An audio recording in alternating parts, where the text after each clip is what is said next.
Hi guys, எல்லாருக்கும் good morning. எல்லோரும் என்ன பண்ணுறீங்க? அதாவது ஒருத்தி தான் ரொம்ப கரெக்டு, நான் தான் நல்லவ அப்படின்னு சொல்லுவாள். ஏன் சொல்கிறேன் அப்படின்னா, எல்லோரும் நினைப்பீங்க, ஏன் இவளை விட்டா உனக்கு ஒரு பேச்சே இல்லையா, வேறு எதுவுமே உங்கள் ரெண்டு பேத்துக்குமே இல்லையா அப்படின்னு கேட்பீங்க. 2 நாளாகவே உங்களுக்கு தெரியும், நாங்கள் எந்த டாப்பிக்கும் யாரை பற்றியுமே பேசல. நேற்று முழுக்க முழுக்க நாங்கள் 2 பேருமே வீடியோ போட்டது ரியல் எஸ்டேட்டை பற்றி பேசணும். அதுக்காகவும் என் தங்கச்சியை ஒரு இடம் 1 ஏக்கரா சேலத்தில் இருக்குதுன்னு சொன்னிச்சு. ஒரு தம்பியா அண்ணனோ அவங்க திருநெல்வேலியில் ஒரு 10 சென்டில் வீடு கட்டியிருக்குன்னு சொல்லி அந்த வீட்டோட ஃபோட்டோ வரைக்கும் அனுப்புனாங்க. அடுத்து கோயம்புத்தூரில் ஒரு வீடு, அது பாருங்கன்னு சொல்லி ஒரு சில விஷயங்கள் சொன்னாங்க. நாங்கள் சொன்னது பொய்யா இருந்தால் இப்படி யாரும் எனக்கு அனுப்ப மாட்டாங்க. இந்த அனுப்பியிருக்காங்க, உங்களுக்கு வேணால் வாய்ஸ் ரெக்கார்டோடு காட்டுறேன். அந்த வீடு ஃபோட்டோ எடுத்து அனுப்பியிருக்காங்க, அதையும் நான் காட்டுறேன். இவர் சொல்கிறது பொய் அப்படின்னு அவங்க நினச்சாலும் நான் உண்மை தான் பேசுவேன் அப்படிங்கிறது தெரியும். ஏன் யூடியூப்பில் இருந்தால் யூடியூப்பில் மட்டும்தான் இருக்க முடியுமா? ஒரு இடம் வாங்கி விற்று கொடுக்கலாம். ஏன்னா வெளிநாட்டில் இருக்கவங்க யாருக்குமே இங்கே இருக்கவங்க மேலே பழக்கம் இல்லாமல் இருக்கலாம், இல்லை இருந்தவங்க மேலே நம்பிக்கை இல்லாமல் இருக்கலாம். அவங்க யார் என்னங்கிறதெல்லாம் நம்ம போய் நோண்டி தோண்டி கண்டுபிடிக்கணும். இப்போ நாங்கள் அப்படிங்கும்போது உள்ளே இன்வால்வ் ஆகும்போது ஏதாவது ஒரு பிரச்சனைனா கூட எங்களை எல்லாருக்கும் தெரியும். 2வது நாங்கள் வீடியோ போட்டு வீடியோ மூலியமாகவே பேசுகிறோம். அப்படிங்கும்போது நாளைக்கு அதில் நாங்கள் தலையிட்டு ஏதாவது ஒரு பொய்யோ ப்ராடோ ஏதாவது ஒன்று பண்ணால் தாராளமாக கொண்டு போய் கம்ப்ளைண்ட் கொடுப்பாங்க. கொடுத்தாலும் எப்போ எப்போ எப்போ எப்போ அப்படின்னு சொல்லி ஜெயிலுக்கு போகிறதுக்கு ரெடியாக இருப்பாங்க இந்த பேட் கமெண்ட் போடுறவங்க அத்தனை பேருமே. அப்படிங்கிற மேலே இவங்களுக்குலாம் ஒரு தலைவாழையில் விருந்து ஓட்ட மாதிரி இருக்கும். அப்போ நாங்கள் ஏமாற்ற முடியாது. சரி, சைடு பிஸ்னஸாக இதை பண்ணலாமே. ஏன்னா அதாவது காலங்கள் மாற மாற தேவைகளை ரொம்ப அதிகமாக போய்கிட்டே இருக்கும். இப்போ இவங்க பள்ளிக்கூடம் படிக்கிறாங்க, அதனால் எனக்கு செலவு அந்த அளவுக்கு இல்லை. ஹாஸ்டல் செலவு, சாப்பாடு செலவு, ஏதோ வாரத்தில் ஒரு நாள் இவனுக்கு ஒரு 200 ரூபா, அவனுக்கு ஒரு 200 ரூபா நான் அப்படி தான் கொடுப்பேன். ஏதாவது யூனிஃபார்மு, முடி வெட்டணும், இல்லை வேறு ஏதாவது அப்படின்னா கொஞ்சம் எக்ஸ்ட்ரா நான் கொடுப்பேன். டூரு இப்போ கூட ரீசனாக டூர் போனாங்க, 4 ரூபா வேணுமான்னு கேட்டாங்க. நான் கூட எதுக்குடா அப்படின்னு அவங்களும் டீச்சர்கிட்ட இது சொல்லலையா. டீச்சர் எங்கள் அம்மா நினச்சா கொடுக்கும், நினச்சா கொடுக்காது, அது மூட பொறுத்து டீச்சர், சம்பளம் வேறு வரலன்னு சொல்லிக்கிட்டு இருந்துச்சுன்னு சொல்லிட்டு நான் சரி எதுக்கு போய் 4000 போட்டு நம்ம கூட வர்றப்ப சந்தோஷமாக ஜாலியாக சுற்றி பார்க்க மாட்டேங்கிறாங்க, இவங்க போய் தனியாக உட்காந்துக்கிட்டு டூருக்கு போகிறேன். அதில் என்ன சொல்லுவாங்க, மொத்தமாக கூட்டிகிட்டு போவாங்க, ஒரு இடத்துல கொஞ்ச நேரம் விளையாடுவாங்க, திருப்பி கூட்டி வந்துடுவாங்க, திருப்பி ஒரு இடத்துக்கு போவாங்க, மொத்தமாக விளையாடும் போது அவனோட டேஸ்ட் அப்படி தான் போல இருக்குது. ஃப்ரெண்டுங்களோட போகணும், ஜாலியாக இருக்கணும்ன்ட்டு. எங்கள் கூட வரும்போது நான் என் கூட இருக்கானே ஒரு சிரிச்ச மூஞ்சி சின்னப்பேன், எதையுமே ஒரு ஜாலியாக அவங்க என்கிட்ட பேசிடக்கூடாது, அவங்க என்னை கொஞ்சிடக்கூடாது. நாங்கள் 3 பேரும் போய் ஜாலியாக திலீப்பாவும் நானும் சேர்ந்தாலே பார்த்தீங்கன்னா நாங்கள் 3 பேரும் ஃப்ரெண்டு மாதிரி இருப்போம். நான் அம்மா அவன் பையன் அப்படிங்கிற ஒரு ஃபீலை நான் கொண்டு வரவே மாட்டேன். ஜாலியாக இப்போ கூட பார்த்தீங்கன்னா பேரண்ட்ஸ் மீட்டிங் போயிருந்தேன். போகிறப்ப பார்த்தீங்கன்னா பிரியாணி சாப்பிட்டேன். அதில் ஃபேஸ்புக்கில் வீடியோ போட்டிருக்கேன், யூடியூப்பில் நான் போடலை. போனப்போ சுற்றிலும் ரவுண்டு கட்டி பசங்க வந்துடுறாங்க. கோகுலோட இருந்து சோறு ஊட்டினா தான் நீங்கள் பார்த்தீங்க. திருப்பி போய் பார்த்தீங்கன்னா 10-12 பசங்க உட்காந்து நான் நடுவில் உட்காந்து திலீப்பாக லவர்ஸ் டே ப்ரப்போஸ் பண்ணி I love you my child அப்படின்னு சொல்லி ஊட்டி விட்டு இவனுக்கு ஒரு வாய் ஊட்டி விட்டு எல்லாரும் சிரிச்சானுங்க. என்னத்தே போய் பிரேமுக்கா, ஏன்னா அவன் பேர் பிரேம் தானே, நாங்கள் தான் திலீப்பான்னு கூப்பிடுவோம். பிரேமுக்கு லவ் யூ சொல்கிறீங்கன்னா ஏன்டா அம்மா பிள்ளைக்கு லவ் யூ சொல்லக்கூடாதா? காதல் என்பது ஒரு அன்பின் அடையாள சின்னம். அது அக்கா தம்பிக்கிட்ட சொல்லலாம், தம்பி அக்கா கிட்ட சொல்லலாம், அம்மா பிள்ளைகிட்ட சொல்லலாம், பிள்ளை அம்மா கிட்ட சொல்லலாம். அப்படிங்கும்போது காதல் என்பது ஒரு அன்பு, ஒரு விதமான அன்பு. அப்படிங்கும்போது நான் போய் சொல்லிட்டு வந்தேன். நான் பிளாக் சாரி கட்டிருந்ததை நீங்கள் எல்லாருமே பார்த்துருப்பீங்க. அப்படி இருக்கிற பட்சத்தில் சரின்ட்டு இப்போ ஸ்கூலு முடிய போகுது. 2ஆம் தேதி அவனுக்கு எக்ஸாம். நாள் ஆக ஆக ஆக ஆக உங்கள் எல்லாருக்கும் வெளியே இருக்கிறப்ப தெரியாது, என்ன சூர்யாக்கா ஜாலியாக இருக்குது, அதுக்கு என்ன கவலை அப்படி இப்படிங்கிறீங்க. நாள் ஆக ஆக தான் எனக்கு கவலைகள் ரொம்ப ஜாஸ்தி ஆகுது. ஏன்னா இவனை எந்த காலேஜில் சேர்க்கணும், என்ன பண்ணணும், எப்படி படிப்பான், என்ன மாதிரி படிக்கிறான். ஏன்னா ஒரு நிமிஷம் இருங்க, இந்த வாஷிங் மிஷின் ஆஃப் பண்ணுறேன். இந்த மாதிரி கவலைகள் ரொம்ப ஜாஸ்தி ஆகிக்கிட்டே போகுது. நீங்கள் எல்லாரும் சொல்கிற மாதிரி நீ அடுத்த புருஷனை பிடிச்சி வச்சுக்கிட்ட, இப்படி இருந்துக்கிட்ட, அப்படி இருந்துக்கிட்ட, சரி நான் எப்படியோ இருந்துட்டு போகிறேன். சொல்லுங்கள், யாருக்காக ஒரு வாழ்க்கை வாழ்ந்துக்கிட்டு இருக்கேன், யாருக்காக இவ்வளோ அவமான பேர் நான் வாங்கிக்கிட்டு இருக்கேன், சொல்லுங்க பார்ப்போம். இதே திலீப்பா ஒரு வேலைக்கு போகிற அளவுக்கு ஸ்டேஜில் வந்துட்டானா நான் யாரையுமே அண்டி பிழைக்கணுங்கிற அவசியமே எனக்கு கிடையாது. 2வது இன்னொரு விஷயம் நீங்கள் தெளிவாக தெரிஞ்சுக்கணும், அவங்க அம்மா இருக்கிறப்ப அவங்க அம்மாவுக்கு இந்த கேடுகட்ட கேவலங்கட்டா ஒரு வாய் சோறு போடலை. நாங்கள் ஜெயிலுக்குள்ளே இருக்கிறப்பே அந்த 1 வருஷம் பக்கத்து வீட்டுக்கார அண்ணன், இதை நிறைய வீடியோவில் சொல்லியிருப்பேன், அப்படியே பக்கத்து வீட்டுக்காரண்ணே சோறு வாங்கி கொடுத்து 1 வருஷமாக பக்கத்து வீட்டுக்காரவங்க தான் பார்த்துக்கிட்டாங்க. இவங்க மொத்த குடும்பமே பார்த்துக்கவே இல்லை அந்த வயசானவங்களை. சரியா, நான் சோறு போட்டேன். நான் என்ன யோசிக்கிறேன், நிறைய விஷயம் நீங்கள் நினைப்பீங்க, இவ்வளோ அடித்தோம் சம்பளம் வரப்போது பள்ளி இருக்கிறா. நான் ஒன்று சொல்லவா, என்னடா சும்மா காசு காசு காசுன்னுக்கிட்டு, என்ன நான் பார்க்காத காசாடா, நான் பார்க்காத டாலராடா, இன்னைக்கு எல்லாத்தையும் பேசாமல் சுருட்டிக்கிட்டு அமைதியாக இருக்கேன்னா இப்போ நான் சம்பாதிக்கிறேன், என்னோட காசெல்லாம் மாதம் ஆனால் கையில் 5000 நிற்கிறது எவ்வளோ கஷ்டம் தெரியுமா? ஏதோ நான் அப்படியே இழுத்து இழுத்து இழுத்து இழுத்து பிடிக்கிறனால ஏதோ இந்த மாதம் கடைசி வரைக்கும் இழுப்பார். இவர்கிட்ட காசு முடிச்சு போய் இப்போ கிட்டத்தட்ட 1 வாரத்துக்கு மேலே ஆகிப்போச்சு. நான் என் தோழிக்கிட்ட போய் நான் பல வாட்டி உங்கள்கிட்ட சொல்லியிருக்கேன், கடவுள் மேலே சத்தியமாக என் ஃப்ரெண்டுக்கிட்ட போய் 10,000 ரூபா கைமாத்து வாங்கி அன்னைக்கு ஒருத்தவங்க முடியலன்னு ஆஸ்பத்திரிக்கு போனேன். அங்கே போய் அவங்களுக்கு பார்த்துட்டு திருப்பி வந்து கோயம்புத்தூருக்கு போகிறப்ப சரி பெட்ரோலுக்கு வேணும் இல்லை ரூமுக்கு வேணும், ஏன்னா ரூம் வந்து இந்த மாதிரி எங்களுக்கு ஃபேன் போட்டு கொடுப்பாங்கன்னு தெரியாது. அந்த ரூமுக்கு இஎஸ்எஸ்ஐங்கும் போது 2 நாள் கணக்கு வரும்போது இல்லை 1 நாள் கணக்கு வந்தாலுமே எப்படி ஒரு 5 ரூபா இல்லாமல் எப்படி போவீங்க இங்கேருந்து கோயம்புத்தூர்? சரி திடீர்னு இவர்கிட்ட இருந்தால் செலவழிப்பார், இல்லைன்னா டக்குன்னு எப்பா நீ குடும்பாரு, சரி ரொம்ப இது பண்ணக்கூடாதுன்னு சொல்லிட்டு குறி அப்படின்னு சொல்லி வாங்கிட்டு போனேன். சரிக்கான அவளும் கொடுத்தா. அப்படி நான் முடிஞ்ச அளவுக்கு இழுத்து பறித்து ஓட்டிடுவேன். ஏன்னா எனக்கு வர்றது ஒரு சேனலோட காசு தான், அவருக்கு வர்றது ஃபேஸ்புக்கோ அவரோட அக்கௌண்ட்டில் தான் இருக்குது. அப்படிங்கும்போது வரும்போதே நாங்கள் வந்து கட்டுறதுக்கே சரியாக போயிடும். மாதம் நாங்கள் எவ்வளோ ரூபா செலவு பண்ணுறோம், எவ்வளோ ரூபா என்ன பண்ணுறோங்கிறது உங்களுக்கு தெரியாது. எங்களோட வரவு செலவு என்னன்னு உங்களுக்கு தெரியுமா? நீங்கள் உடனே சொல்லுவீங்க எல்லாம் சேவிங் தானே பண்ணுற, இப்படி தானே பண்ணுற, அப்படி தான் பண்ணுறேன்னு. சேவிங்னாலும் இப்போ நீங்கள் சிறுக சிறுக சேர்த்தாலும் அது நாளைக்கு ஒரு முதலாக வரும். நாளைக்கு இருக்கிறோம் திடீர்னு இந்த யூடியூப்லேயே வருமானம் இல்லாமல் போகுது, இல்லை ஏதாவது ஒன்று ஆகுதுங்கும் போது நாங்கள் யாரை நம்பி நிற்போம்? இந்த இத்தனை நாள் நிறைய பேர் உதவி செஞ்சாங்க, நிறையா கொடுத்தாங்க வச்சாங்க, எங்களுக்கு அது தெரியலை. இப்போ முழுக்க எங்களோட கை காசு தான், எங்களோட காசை போட்டு தான் நாங்கள் எல்லாமே பண்ணுறோம். ஏதோ இந்த வாட்டி போனனால இந்த கோயம்புத்தூர் போனோம்னா ஒரு பெனிஃபிட் என்னன்னு கேட்டிங்கன்னா, இந்த கோவை கார்த்திகனே சாப்பாடு நான் 2 நாள் ஃபுல்லாக வாங்கி கொடுத்துருவாங்க. அதே மாதிரி நான் இன்றைக்கி போனேன், அவசரத்துக்கு ரூம் கிடைக்கல எங்கள் பப்புனால போனால, டக்குன்னு வந்து ஒரு ரூமை வந்து எங்கள் சகோதரியில் ஒருத்தவங்க ரூமை பிடிச்சி கொடுத்துட்டாங்க. அப்படிங்கும்போது இடையில அவங்க வந்து இந்த சாப்பாடு உதவியெல்லாம் கார்த்திகனை நிறைய ஹெல்ப் பண்ணுறதுனால எங்களுக்கு சாப்பாடு செலவு மட்டும் அங்கே இல்லை, மற்றது என்ன வேணுமோ எல்லாம் வாங்கி கொடுப்பாங்க. சரியா, ரூம் மட்டும் நாங்கள் பார்த்துக்குவோம். எப்பவுமே அந்த அண்ணனுக்கு உண்டான பழக்கம் அது இன்றைக்கி நேற்று இல்லை, 4 வருஷமாகவே இவரை ரசித்த காலத்துலேருந்து, அப்போ கோயம்புத்தூர் ஜெயிலுக்குள்ளே இருந்ததுலேருந்தே அவர் பழக்கம்.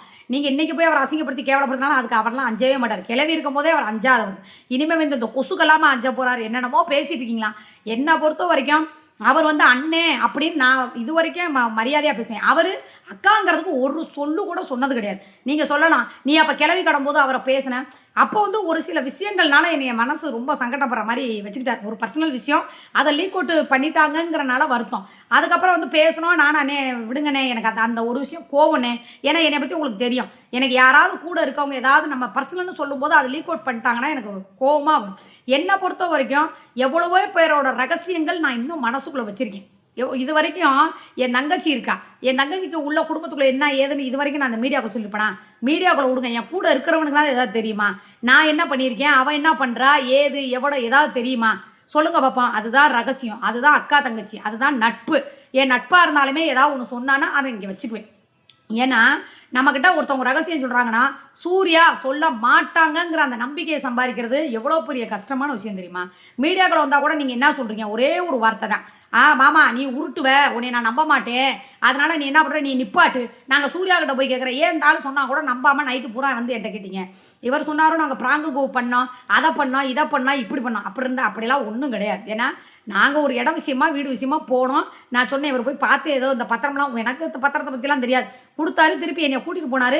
எப்போ இது ஓகேவானா, ஏன்னா வெளிநாட்டிலேருந்து ஒருத்தவங்க கேட்டிருந்தாங்க இந்த மாதிரி இடமும் வீடு இது பண்ணனால, சரி போயிட்டு வருவோமே அப்படின்னு சொல்லிட்டு போனோம். 2வது நான் ஓப்பனாகவே உங்கள்கிட்ட சொல்லியிருக்கேன், எங்களுக்கு நாங்கள் வந்து பார்த்து கொடுக்குறோம், இந்த வீடு வந்து எங்களுக்கு நீ வந்து காலி பண்ணி ஆகணும் அந்த டார்ச்செல்லாம் கிடையாது. சரி இங்கே இருக்கும்போதே பார்த்துக்கிட்டே இருப்போம் அப்படிங்கிறது என்னோட இது. திலீப்பா வந்தால் நீ அடுத்து லீவு முடிஞ்சிச்சுன்னா இப்போ அவனை கொண்டு போய் இந்த 3 மாதத்துக்கு என்ன பண்ணுறது, எங்கேயாவது போய் ஒரு வக்கீல்கள்கிட்டையோ இல்லை எங்கேயோ வந்து ஒரு வேலைக்கு உள்ளானா மைனர் பையன் யார் வேலைக்கு வச்சுக்குவா? யாருன்னு அக்கா மற்றவங்களாக இருந்தால் கூட பரவாயில்லக்கா, நீ மீடியாக்குள்ளே இருக்கிற பையன் வந்து நீ சும்மா இருந்தாலும் கூட இந்த உன் கூட வச்சுருக்கே ஒரு சகனை, அந்த சகடை சும்மாவே இருக்காதேக்கா, போட்டு கொடுத்துருவானேக்கா. 2வது எங்கே சேர்த்துக்க என்னன்னு சொல்லி எப்படிக்கா நீ சொல்லாமல் இருப்ப? சொல்லாமல் இருக்கணும்னு நினச்சா கூட சொல்லாமல் நான் மறைச்சிருவேன். ஏன்னா நம்ம பிள்ளையோட எதிர்காலம் ரொம்ப முக்கியம், வாழ்க்கை ரொம்ப முக்கியம், பழக்க வழக்கம் ரொம்ப முக்கியம். 12ஆம் வகுப்பு வரைக்கும் படிக்க வச்சு அவனை நல்ல வழியில் நான் கொண்டு வந்துட்டேன். இனிமே தான் என் தங்கச்சி எத்தனையோ பேர் சொன்னாலுங்க கோயம்புத்தூர் காலேஜில் சொல்லும்போது, அக்கா நீ வந்து வெளியே நான் கூட ரூம் பிடிச்சி வைக்கிறேன்னு. இல்லைக்கா ரூம் பிடிச்சி வைக்காத, அவங்க கெட்டு போகிறதுக்கான வாய்ப்பு நிறைய இருக்குது, நான் சொல்கிறேக்கா அப்படின்னா. சரி விடு, என் தங்கச்சியை படித்தவளவு சொன்னேன், அது கரெக்டாக தான் இருக்கும். யாரில் என் காவியாவே தான் சொன்னான், சரியா வேணாக்கா நான் சொல்கிறத கேளு, உனக்கு படிப்பை பற்றி தெரியாதுண்ணா. என்ன படிக்கிறேன் என்ன இதுன்னு கேட்டால் நான் சொன்னேன் எனக்கு தெரியாதுடி, மஞ்சள் நம்பர் வேணா தர்றேன், அவள்கிட்ட கூப்பிட்டு கேளு, அவள் தான் வந்து என்ன படிப்பு என்னன்னு டீச்சர்கிட்ட பேசுவா வைப்பா. ஏன்னா நான் படித்தது வெறும் 7வது தாங்க, எனக்கு படிப்பை பற்றி தெரியாது. அப்படிங்கிறனால அந்த கோயம்புத்தூர் தான் என்னமோ காலேஜில் படிக்கிறேன்னு சொல்லியிருக்காங்க. அது என்னமோ காலேஜ் கூட எனக்கு 4-5 வாட்டி சொன்னாங்க, எனக்கு புரியலை. அதை சித்திக்கிட்ட சொல்லுடா அப்படின்னே. என்னம்மா நீ இப்படி அடி முட்டாளாக இருக்கா, ஒரு காலேஜ் பேர் சொன்னால் கூட ஞாபகம் வச்சுக்க முடியாது, எப்போ பார்த்தாலும் கேட்குறோன்னா இல்லைடா அதில் என்னமோ எஸ்ஸு கிஸ்ஸுன்னு என்னென்னமோ சொல்கிறீங்க, எனக்கு அது புரியலை அப்படின்னேன். சரி நான் என்ன சொல்கிறேன்னா, நம்ம படிக்கிறோம் படிக்கல, ஏதோ காலங்கள் ஓடிருச்சு, அவங்களை எங்கிட்டோ வளர்த்து விட்டுட்டேன். இன்றைக்கி 12வது முடிச்சுட்டு அழகாக அந்த 18 வயசு ஆயிடுச்சுன்னா ஒரு பக்கெட்டு ஒரு கடைக்கோ இல்லை ஒரு கம்பெனிக்கோ எங்கேயோ ஒரு வேலைக்கு போனால் கூட 10-20 ஆயிரம் சம்பாதிக்கிற அளவுக்கு வச்சுருக்கேன். அது இப்போ வரக்கூடிய காலங்களுக்கு பத்தாது. அப்படிங்கிறனால பிள்ளைகளோட வாழ்க்கை ரொம்ப யோசிக்க. ஏன்னா நல்லவ புள்ள வளர்த்தாலே இந்த காலத்தில் எப்படியெல்லாம் அவதூறு பேசுவாங்க, எப்படியெல்லாம் பழி சுமட்டுவாங்கன்னு உங்களுக்கு நல்லாவே தெரியும். நான் பையனை வளர்த்துருக்கேன், தனி ஒரு பொம்பளையா எவ்வளவு கஷ்டப்பட்டு எவ்வளோ வறுமையில் எப்படி நான் வளர்த்தேங்கிற எல்லா காரணமே உங்களுக்கு தெரியும். நான் ஓப்பன் ஸ்டேட்மெண்ட்டாகவே நான் கொடுத்துருக்கேன். நான் எந்த காலத்துலேயும் சுகத்துக்காவோ பணத்துக்காவோ போல 2 பிள்ளைய வச்சுக்கிட்டு என்னோட சூழ்நிலையும் என்னோட கஷ்டமும் நான் எப்படி கஷ்டப்பட்டேன்னு அந்த கடவுள் ஒருத்தனுக்கு தான் தெரியும். அப்படியெல்லாம் நான் கஷ்டப்பட்டனால தான் இன்றைக்கி கடவுள் எனக்கு வாரி வாரி கொடுக்குறார். இவ்வளோ சொந்தங்களை கொடுத்துருக்காரு, இவ்வளோ தங்கச்சிகளை கொடுத்துருக்காரு. இந்த கார்த்தி என்ன இன்னும் எத்தனையோ இந்த மைதின் என்ன என்ன இருந்தாலும் அவர் கையிலும் ஒரு மணி நேரம் சோறு வாங்கி சாப்பிட்ருக்கல.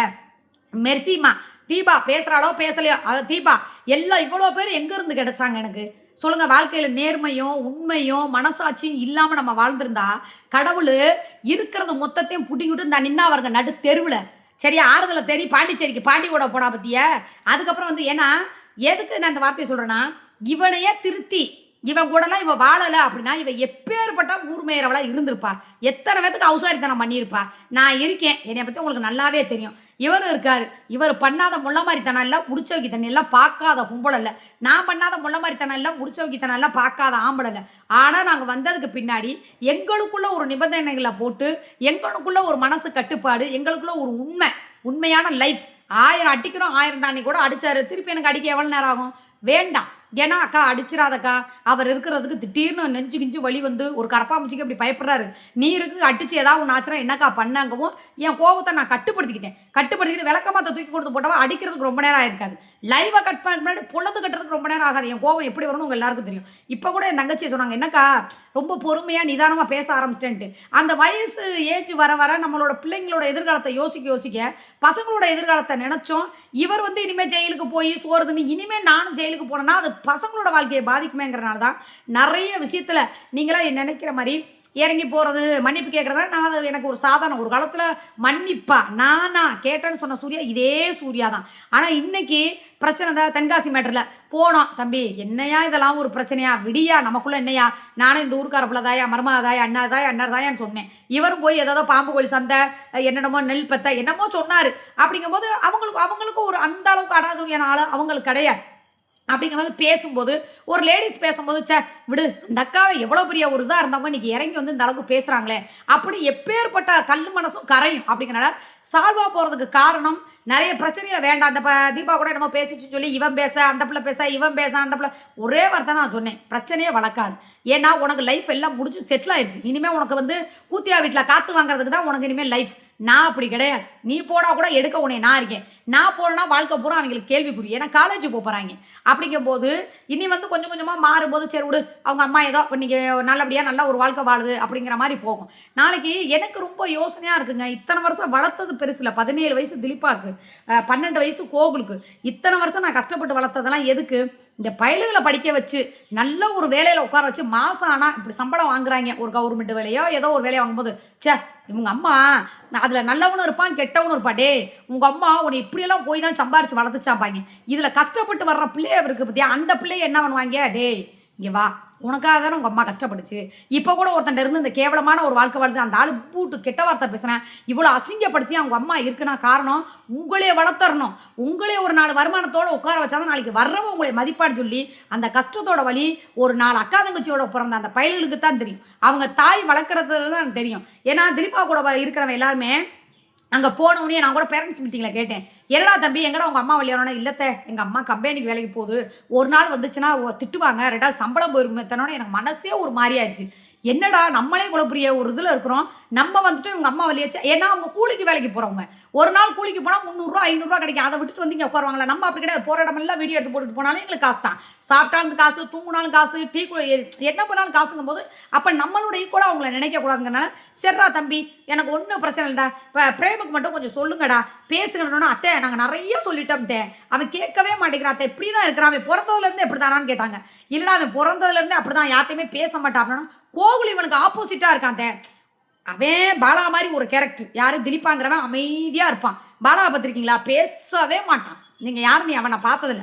அவன் எப்படி நான் சரக்கு போட்டால் மட்டும் தான் பேசுவான், மற்ற நேரத்தில் யாருமே பேச மாட்டான், வாயை திறக்க மாட்டான். எதுக்கு ஒரு பொம்பளை போனால் கூட நிமிந்து பார்க்க மாட்டான். ஆனால் சரக்கா போட்டுட்டானா அப்படி தெரியுதவன் அவன் கேரக்டர். அதே கேரக்டர் தான் திலீப்பா. ஒன்னே ஆன்றாதீங்க, அமைதியான கேரக்டர். என்ன விஷயமோ அதை மட்டும் பேசுவான், என்ன தேவையோ அது மட்டும். அதே மாதிரி அனாவசியமாக செலவு பண்ண மாட்டான். ஆனால் கோகுலும் அப்படியே ஆப்போசிட். சரியா? என்னையெல்லாம் கேட்குறான் கேள்வி, அம்மா நீ என் அம்மா தானே? ஆமாம் சொல்லுடா. சரி ஒரு 200 வருதா? காசெல்லாம் கேட்டீங்கன்னா உனக்கு மிதிச்சே கொடுவேங்கிறேன். சரிம்மா உனக்கு வேணாம் எனக்கு வேணாம், சத்தியமாக சொல்கிறேன், உனக்கு வேணாம் எனக்கு வேணா. சரிடா காசு கேட்டால் தானே திட்டுவேன்.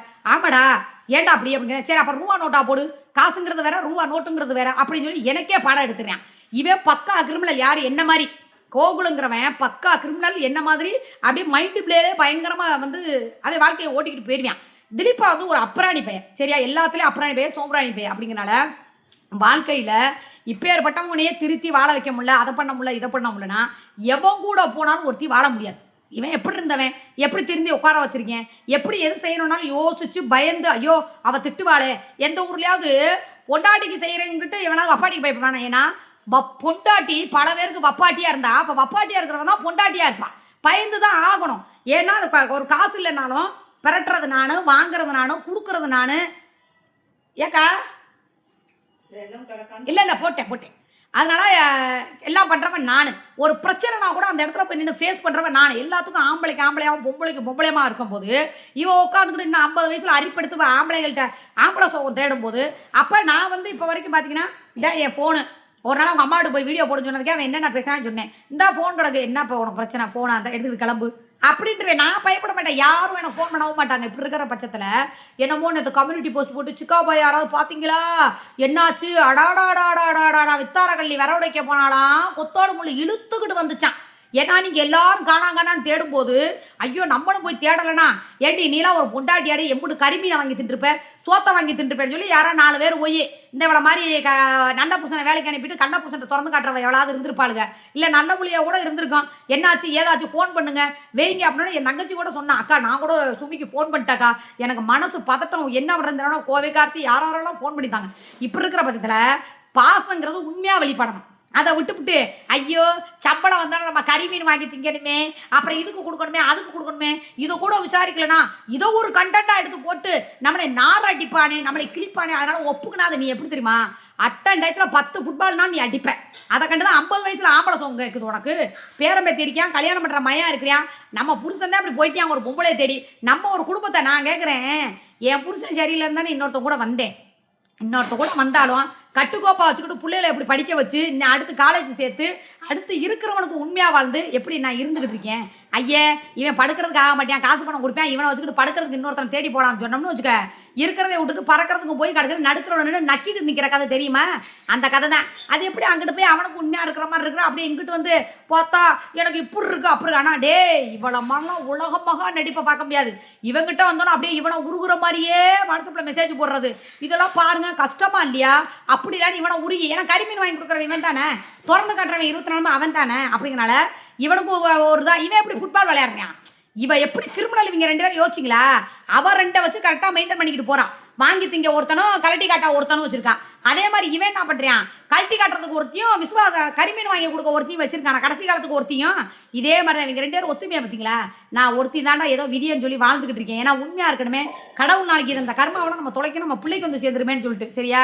அதனால் நடிப்புக்காக வாழ்கிற வாழ்க்கையை விட உண்மையாக வாழ்ந்து பாருங்க, கடவுள் கஷ்டத்தையே கொடுத்தாலும் கைவிட மாட்டார். இந்த மாதிரி போலியாமல் வாழ்ந்தோம்னு வச்சுக்கோங்களேன், கண்டிப்பாக சொல்கிறேன் திங்கிற சோறு கூட கிடைக்காம போய். சரியா? அதனால தான் கடவுள் இந்த இதெல்லாம் என்னமோ வந்துச்சான். இன்னைக்கு தெருவில் நிற்கிற மாதிரி நிற்கிது. எங்கிட்டோ தெருவில் கிடந்தனா இன்னைக்கு இங்கே உட்காந்துருக்கேன்னா என்னோட நேர்மையான மனசு, உண்மையான பேச்சு, நல்ல எண்ணமும் இருக்கிறனால தான். சரிங்களா? ஓகே மக்களே, இதுவே நிறைய பேசியிருக்கேன். உங்களுக்காக தான். சரியா? நான் ஏதாவது பேசுனது தப்பு இருந்தால் கமெண்ட்ல சொல்லுங்கள். கரெக்டாக இருந்தாலும் கமெண்ட்ல சொல்லுங்கள். பாய்.